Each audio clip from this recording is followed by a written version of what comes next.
Hello. So today I am trying to get some things done. I do want to continue my German and Portuguese books that I've been reading because I have been very off and on, and so I could easily finish them in the next week, 10 days if I just actually do it. I need to prep for a video. I think I'm going to make a video about Spanish authors that I want to read.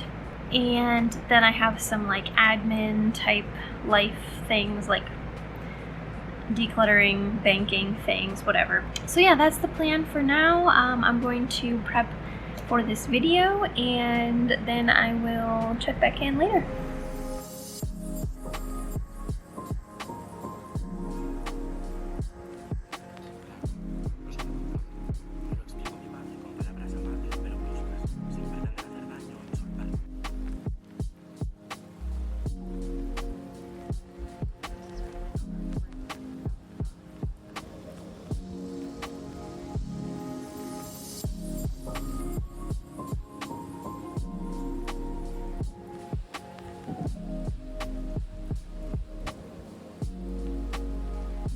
This is kind of a mixed vlog and talking about things that I have found interesting in Spanish, favorite expressions, or just things that, I think are interesting. Our first thing that I think is so interesting in Spanish is toca.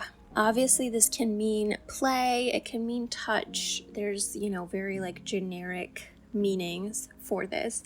But also, this is the most useful, the most flexible verb ever in Spanish. It can mean it's your turn, it can mean it's time to do something, it can mean it fell to you, the task landed on you.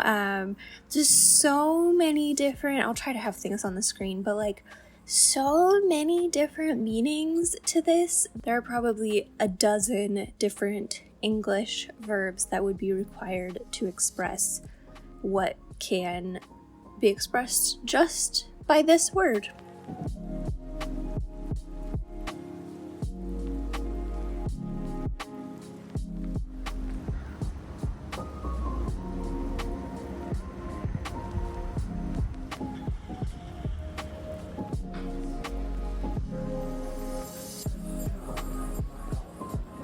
Another thing that I think is fun sounding is how you can use definite pronouns for names or nicknames.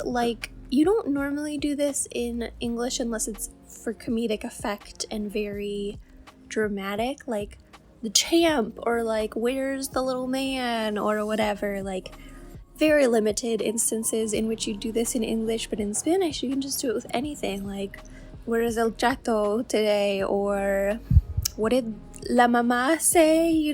There's all these instances in which it's completely normal. Also, on the mamá track, the fact that it seems like most Spanish speakers, I'm not sure if it's every country, definitely Mexico, but I think it's everywhere, it's very normal to say mi mamá when talking to your siblings, mi papá, mi mamá. In English, you would absolutely not do that, again, unless for comedic effect. Absolutely, otherwise you would never say my mom. You would usually just say mom or our mom, but that's completely not the way it works in Spanish. It's mi mamá, mi papá, which I think is interesting.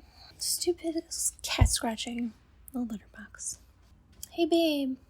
A minor one, I just like the word enemigos because it's so similar to amigos. We have frenemies as the combination of friend and enemy, but in Spanish they're already a combination. Because when I first saw it, I think I did think it was frenemy, not that it was just the word for enemy.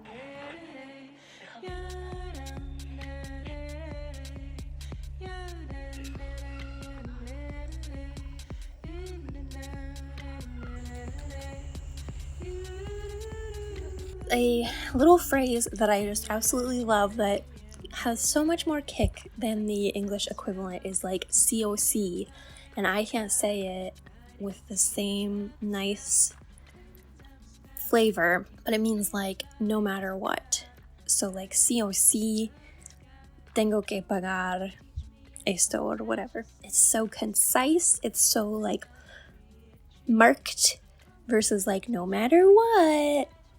It just doesn't have the same effect. Another thing that doesn't have the same effect is using bien as a modifier, like bien rico or bien alta or something, you know, just like it's so good. I don't know why I love that so much, but like it just is such a good little modifier instead of like muy or whatever. Like it just is. I love the flavor. This one's kind of depressing, but the phrase te acompaño, my condolences, or I'm so sorry for your loss, but it's like literally I accompany you in your loss or in your grief or in your suffering, and I just think that that is very nice, a very much nicer way to express it than condolences.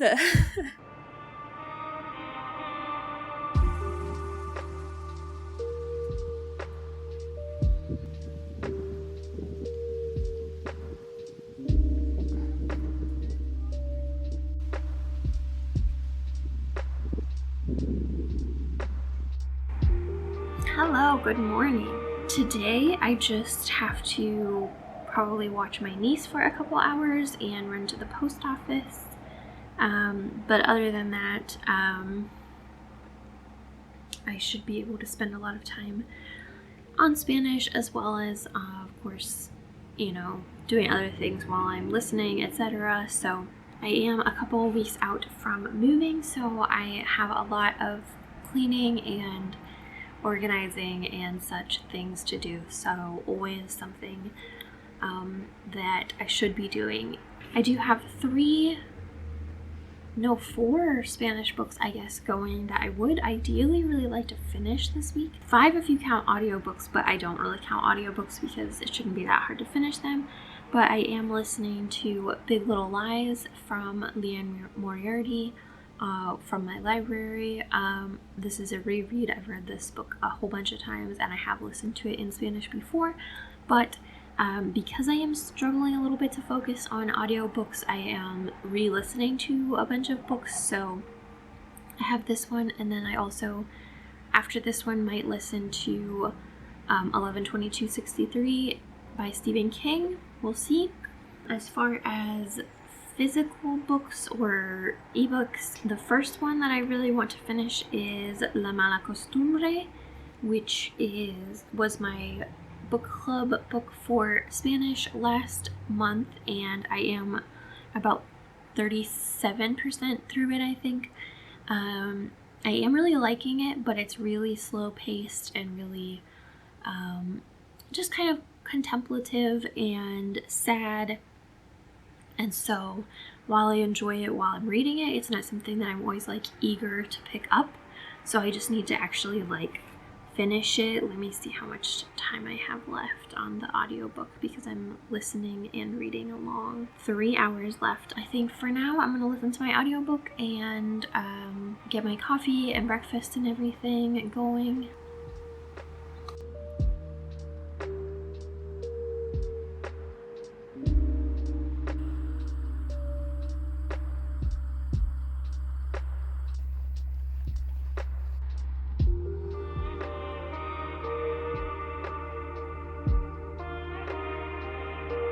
I love the word chillón, like again as an adjective, like azul chillón. It's so evocative for me, like the idea of, obviously in English we have loud, like colors can be loud, things like that.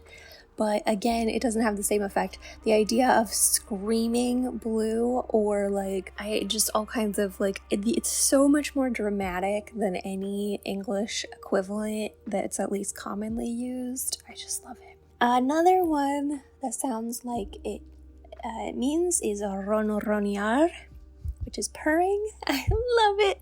But it can also be like engines of cars, like it can be anything with that texture.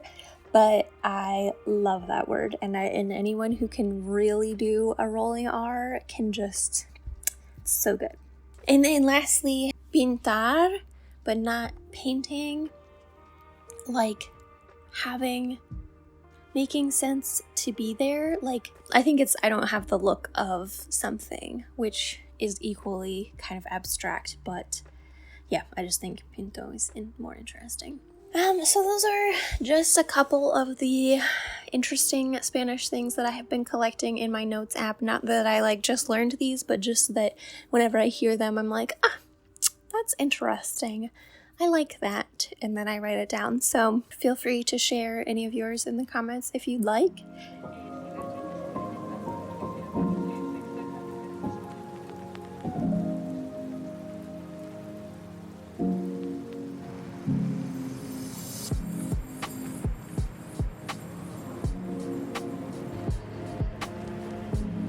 Hello.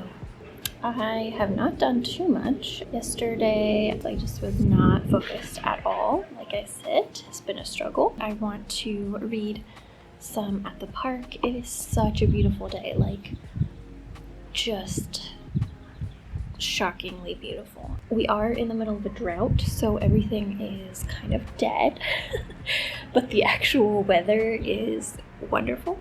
So I guess I should take my sunglasses off. My sunglasses are like prescription, so I always leave them on like when I go into stores and stuff, and then I probably look like a total asshole, but you know, I just forget that they're on because I'm used to wearing glasses. I'm going to read some of La Mala Costumbre because I would like to finish that today, ideally.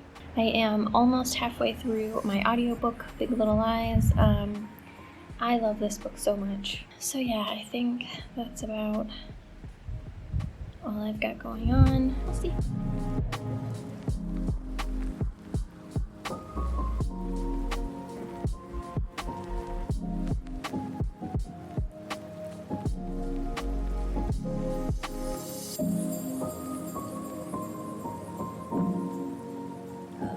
So I've been kind of off and on vlogging over the course of the month, but mostly I have not had time to really sit down or, talk about things. Mostly I've just been, fitting things in randomly. I finally have gotten back to listening to audiobooks. I discovered that I am really into re-listening to some of my favorite books in English, in Spanish right now. So I've just been rolling with that. I also finally got back into Radio Ambulante, but mostly listening and reading along. And I've also weirdly been craving actual study recently. So when I have time, I'm trying to fit that in. But mostly I've just been cleaning and packing and stuff because I'm moving, so there will be more about that in probably the next vlog. But otherwise, I will see you in the next video.